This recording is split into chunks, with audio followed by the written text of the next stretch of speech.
This is a great approach, first approach for looking at any new quantitative data. If you have data that's set in a star schema where you have a fact table, one or more fact tables, and one or more dimension tables, you can use this methodology. In this case, I created 4 very simple visualizations, and I created 2 field parameters, one called category and one called metric, and one calculation group called period or time intelligence. And the category field parameter shows all of the dimensions by which the data can be parsed. The metric field parameter shows all of the measures in the data set. And the way that this works is right now you're looking at the revenue by segment, but if you wanted to look at the revenue by city or state rather, you would click here and it would change everything. Or if you wanted to look at the state total transaction count, you could do that.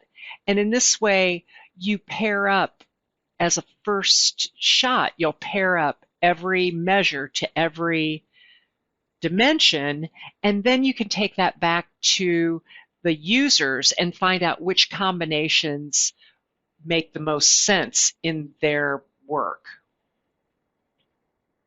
Additionally, with this methodology, I found very often that the users want to be able to see all the measures for a single category shown in one place, and that's what this visualization does.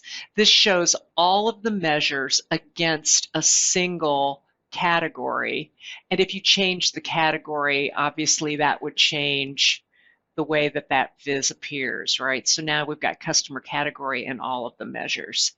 The other thing that I found customers very interested in is they want to see all of the time periods. So this is a time intelligence calculation group, and they can change the period over which the data is filtered. A calculation group is just a set group of filters against a particular dimension. In this case, the dimension is the date.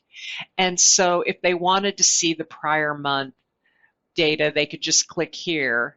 Or if they wanted to go back to year to date, they could just make that change. But I find that very often users want to see more than one period compared, and that's what this button does. This is actually a button connected to a bookmark, and when I click that, I can get all of the calculation items against the category.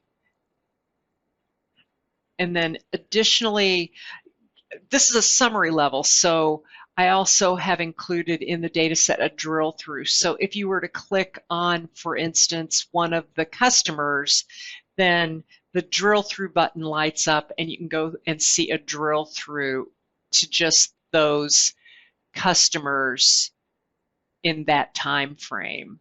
Or if you go back and you wanted to see just the pharmacy customers, then, right, it's showing just the category.